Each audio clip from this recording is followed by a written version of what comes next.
Assalamualaikum warahmatullahi wabarakatuh. Perkenalkan saya Tuti Hiwono, saya merupakan mahasiswa dari Universitas Cyber Asia. Dan di video ini saya akan mempresentasikan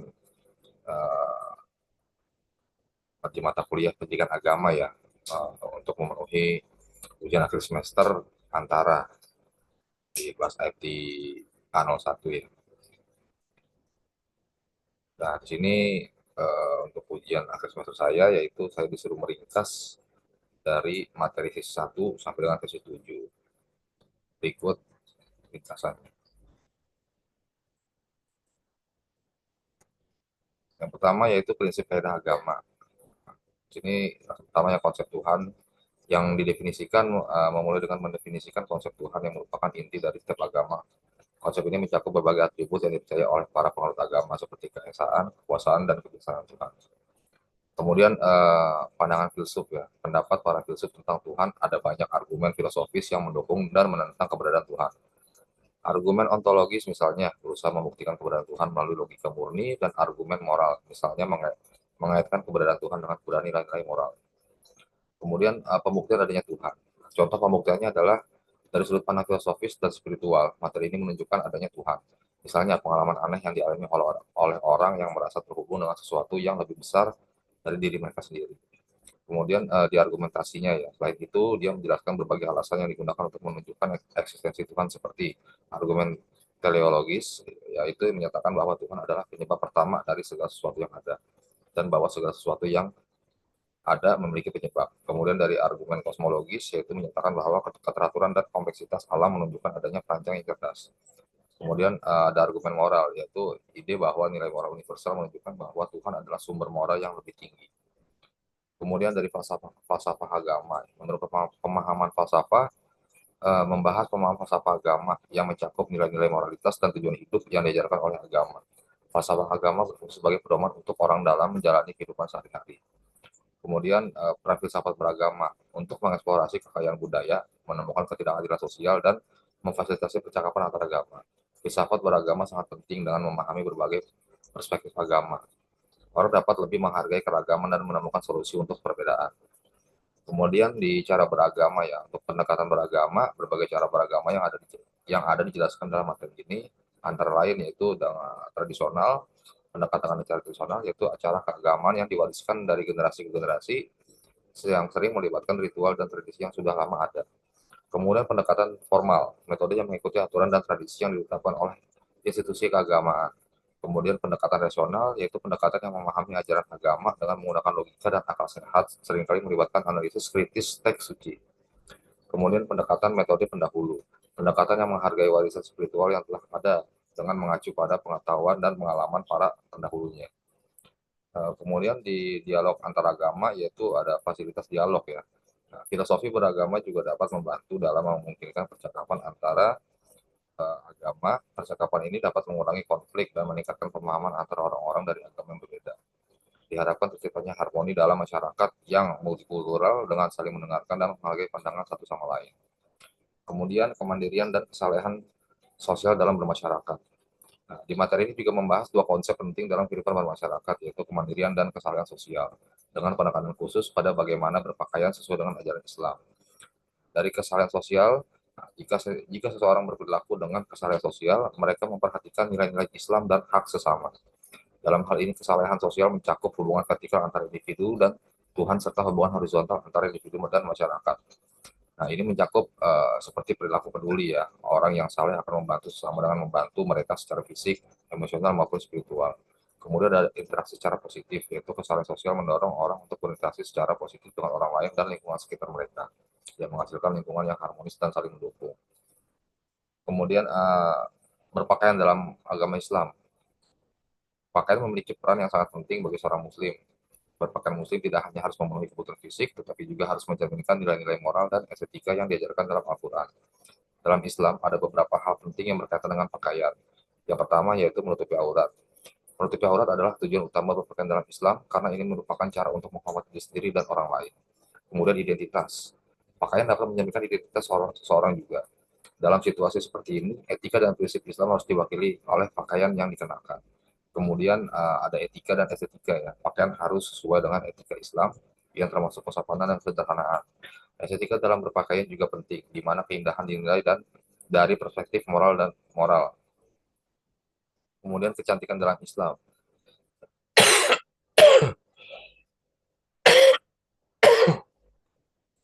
Kecantikan dalam pandangan Islam terdiri dari dua aspek, kecantikan fisik dan kecantikan batin.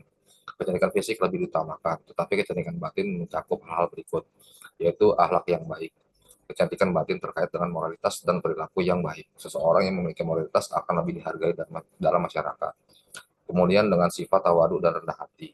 Wanita yang kuat dan percaya diri tidak perlu menunjukkan kelemahan atau keluhan. Sebaliknya, mereka memiliki sifat tawadu atau rendah hati dan lembut, yang dalam pandangan Islam merupakan ciri khas wanita yang cantik.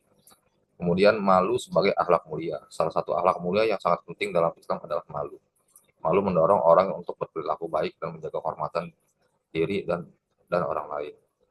Kemudian berikutnya hakikat, martabat, dan tanggung jawab manusia.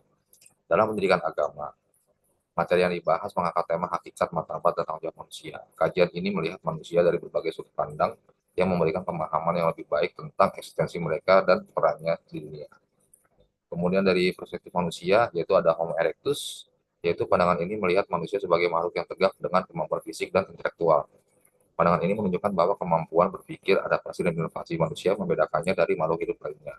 Kemudian dari Homo religius, yaitu manusia juga dianggap sebagai orang yang religius dengan hubungan dengan Tuhan. Dalam situasi seperti ini, manusia diharapkan untuk memiliki nilai-nilai spiritual yang tinggi dan mengakui keberadaan Tuhan. Kesadaran ini membentuk dasar untuk berperilaku secara etis dan moral dalam kehidupan sehari-hari.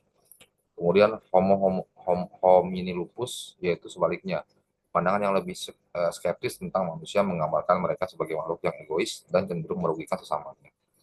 Pandangan ini mengingatkan kita akan potensi negatif manusia yang dapat menimbulkan konflik dan ketidakadilan. Nah, di sini juga ada proses penciptaan manusia ya. Nah, selain itu, materi ini menjelaskan proses penciptaan manusia yang dimulai dari fase-fase yang terjadi dalam rahim ibu dan berakhir dengan kelahiran. Proses ini memiliki makna spiritual dan biologis, dianggap sebagai anugerah Tuhan.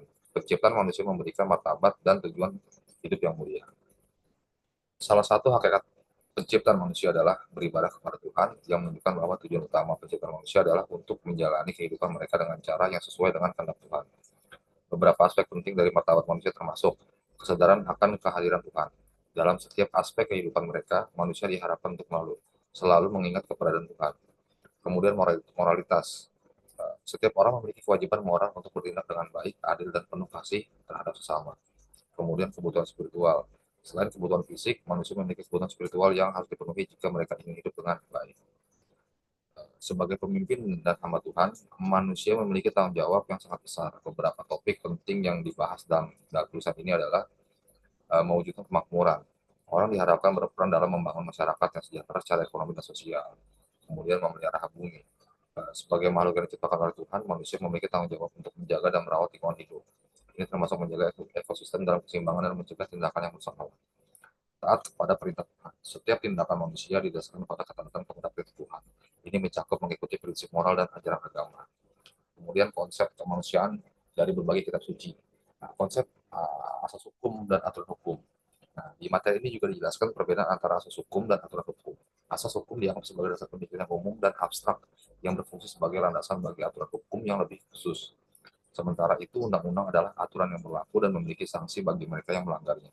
Asas kemanusiaan dianggap sebagai prinsip hukum yang sangat penting dalam situasi ini, karena berfungsi sebagai landasan etis dan moral untuk pembentukan undang-undang. Asas ini melindungi dan menghormati hak asasi manusia yang merupakan hak yang diberikan kepada setiap orang.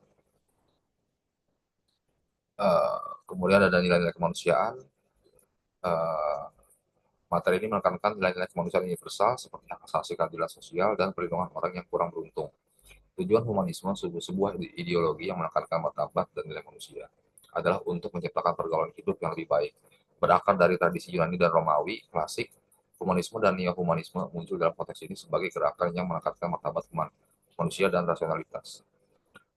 Perkembangan humanisme selama abad ke-19, humanisme telah berkembang menjadi prinsip sosial politik yang mendukung hak asasi manusia dan martabat manusia sebagai dasar konstitusi, terutama di negara-negara seperti Jerman dan Amerika Serikat. Di Jerman, martabat manusia dianggap sebagai hak yang tidak dapat diganggu-gugat. Dan di Amerika Serikat, konsep martabat manusia menjadi dasar interpretasi hak-hak konstitusional meskipun tidak disebutkan secara eksplisit. Meskipun metode-metode ini berbeda, keduanya menunjukkan bahwa kemanusiaan adalah fondasi hukum yang penting. Hak asasi manusia dalam hukum Indonesia. Hak asasi manusia sebagaimana didefinisikan oleh Undang-Undang Indonesia, terutama Undang-Undang Nomor 39 Tahun 1999. Dalam situasi ini, hak asasi manusia dianggap sebagai hak yang melekat pada martabat manusia yang harus dihormati, ditegakkan dan dilindungi oleh negara, hukum, dan individu. Teks ini juga menekankan betapa pentingnya mengakui berbagai aspek identitas, termasuk kenegaraan, etnis, warna kulit, agama, bahasa, dan status lainnya. Kemudian kita masuk langsung ke kerukunan antar umat beragama. Di sini ada konsep kerukunan beragama, yaitu hubungan yang didasarkan pada toleransi, pengertian dan kerjasama di antara berbagai kelompok agama dikenal sebagai kerukunan beragama. Dalam masyarakat Indonesia, kerukunan ini sangat penting untuk menciptakan stabilitas sosial dan mencegah konflik yang dapat merusak tatanan kehidupan berbangsa dan bernegara. Tantangan yang dihadapi menjaga kerukunan beragama menghadapi banyak tantangan baik di tingkat global maupun lokal, yaitu globalisasi, perubahan sosial, kemajuan teknologi, dan tantangan lokal. Kemudian kriteria sesaat menurut MUI. Di sini juga ada moralitas universal dan sikap moderat. Selain itu ditekankan pentingnya mengutamakan moralitas universal dan sikap moderat dalam beragama. Moralitas universal mencakup nilai kemanusiaan yang dapat diterima oleh semua agama. Sedangkan sikap moderat dalam beragama mengajak orang untuk tidak ekstrim dalam menafsirkan ajaran agama mereka. Dengan memperhatikan kedua komponen ini diharapkan kerukunan antar beragama dapat terwujud dan dipertahankan. Kemudian di sini ada konsep dasar sumber-sumber hukum agama. Dari pengertian hukum, sumber hukum. Nah, kemudian di sini ada sumber hukum agama Islam, yaitu Al-Quran, hadis, dan juga istihad. Kemudian sumber hukum agama Kristen Katolik, yaitu kitab suci, yang terdiri dari bagian utama, perjanjian lama yang terdiri dari 49 kitab, dan perjanjian baru yang terdiri dari 27 kitab. Kemudian sumber hukum agama Kristen Protestan, dan ini hampir sama seperti orang Katolik. Protestan menganggap kitab suci sebagai sumber utama ajaran dan hukum dalam kehidupan mereka. Perjanjian lama terdiri dari 39 kitab dalam tradisi Protestan. Kemudian sumber hukum agama Hindu yaitu kitab Suruti dan kitab Smriti. Kemudian untuk sumber hukum agama Buddha yaitu Tripitaka, adalah sumber utama ajaran dan praktik Buddha, terdiri dari 3 bagian, yaitu Sutta Pitaka atau berisi ajaran Sang Buddha, kemudian Vinaya Pitaka berisi aturan untuk para biksu, dan Abhidharma Pitaka berisi analisis dan penjelasan ajaran Buddha. Di sini ada ilmu pengetahuan dan teknologi, yaitu Al-Quran dan ilmu pengetahuan. Al-Quran tidak hanya berfungsi sebagai kitab suci yang mengatur aspek moral dan spiritual kehidupan umat Islam, tapi juga mengandung prinsip-prinsip ilmiah yang berkaitan dengan sains. Beberapa ayat dalam Al-Quran menekankan pentingnya proses observasi, pengukuran, dan analisis, yang merupakan dasar dari metode ilmiah. Hal ini menunjukkan bahwa Islam tidak menolak ilmu pengetahuan. Sebaliknya itu mendorong umat Islam untuk mempelajari dan memahami lebih jauh tentang alam semesta. Nah, di sini ada tokoh penting ya, yaitu Muhammad Ibn Musa al-Khawarizmi. Muhammad Ibn Musa al-Khawarizmi juga dikenal sebagai Bapak Al-Jabar, lahir di Khawarizm, kemudian yang sekarang bernama Uzbekistan, pada sekitar tahun 850 Masehi. Kemudian selain berbagai bidang sains seperti matematika, astronomi, dan geografi selama masa kemasan ilmu pengetahuan di dunia Islam. Kemudian kontribusi dalam matematika, kemudian kontribusi dalam astronomi dan geografi, kemudian pengaruh dalam teknologi modern yaitu algoritma yang dikembangkan oleh Al-Khawarizmi menjadi dasar bagi banyak aplikasi teknologi modern seperti bidang komputer dan kecerdasan buatan. Kemudian di sini ada kerukunan umat beragama dan implementasinya dalam multi konteks. Di era internet saat ini, narasi keagamaan menyebar dengan sangat cepat dan luas. Dalam hitungan detik, informasi dapat tersebar dari suatu tempat ke tempat lain, mengubah cara orang mendapatkan pengetahuan keagamaan. Media baru di mana setiap orang dapat mendapatkan informasi sesuai kebutuhan mereka, mengambil alih otoritas keagamaan yang sebelumnya dipegang oleh ulama dan lembaga resmi. Ini menimbulkan kesulitan dan peluang baru dalam hal pemahaman dan praktik keagamaan. Kemudian di sini ada Pancasila ya sebagai falsafah negara, membantu menjaga integrasi dan nilai-nilai kemanusiaan di tengah keragaman. Pancasila mengajarkan bahwa orang harus saling menghormati dan bekerjasama satu sama lain meskipun mereka sering berbeda pendapat. Kemudian di sini ada konsep kewajiban dan hikmah bekerja dalam diri dan kewajiban hikmah bekerja dalam diri dan masyarakat. Di sini ada pandangan agama terhadap pekerjaan ya, Islam. yaitu boleh dianggap sebagai bagian dari ibadah dan bukan hanya aktivitas ekonomi. Kemudian Kristen, dalam agama Kristen boleh dianggap sebagai kewajiban moral dan sosial yang diperintahkan oleh Tuhan. Nah, dalam konteks ini bekerja tidak hanya untuk kepentingan pribadi, tetapi juga untuk melayani masyarakat dan orang lain. Nah, hikmah bekerja. Nah, di bawah ini adalah beberapa keuntungan atau keuntungan dari bekerja. Mendapat pahala, menjauhkan diri dari kehinaan, dan memenuhi kebutuhan pribadi dan keluarga. Kemudian ada hak pendidikan, motivasi kerja, dan kita masuk langsung ke materi kemandirian sosial dalam kehidupan masyarakat ya.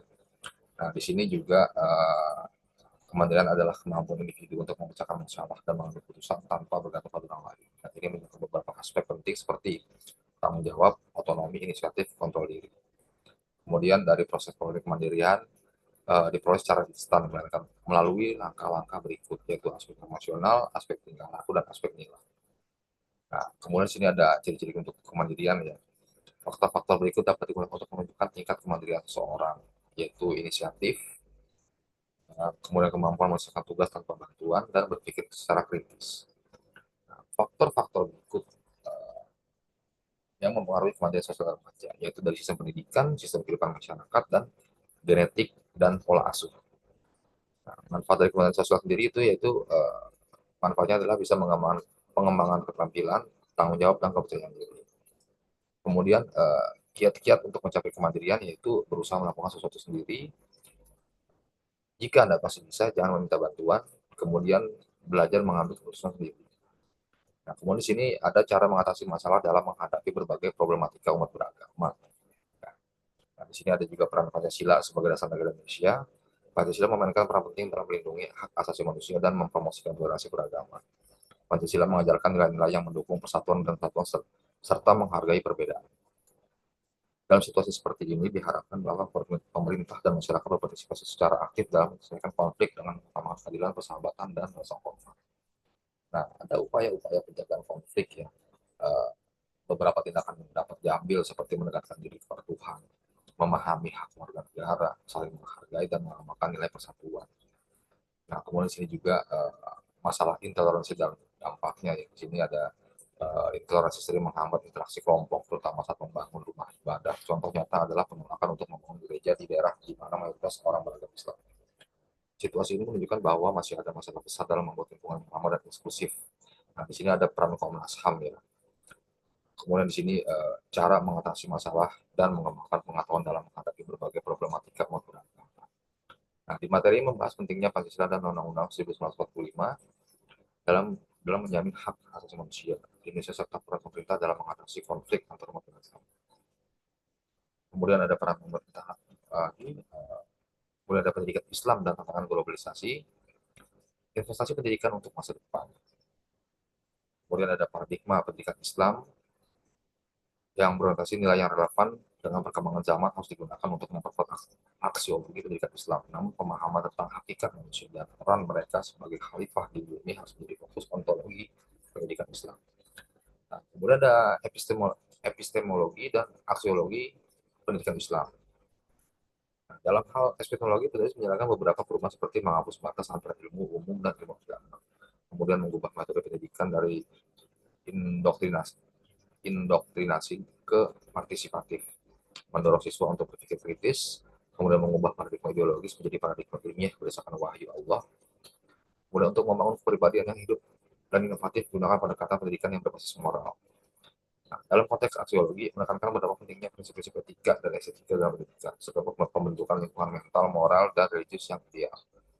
Kemudian di sini juga ada faktor-faktor yang menyebabkan konflik antar umat beragama, yaitu mencakup memahami ajaran agama yang buruk, egois bersama dengan elemen agama yang berkaitan dengan ekonomi dan politik. Kemudian kekerasan, diskriminasi, dan kerusakan tempat ibadah adalah hasil umum dari konflik ini. Terima kasih. Sekian video dari saya. Kurang lebihnya saya mohon maaf. Wassalamualaikum warahmatullahi wabarakatuh.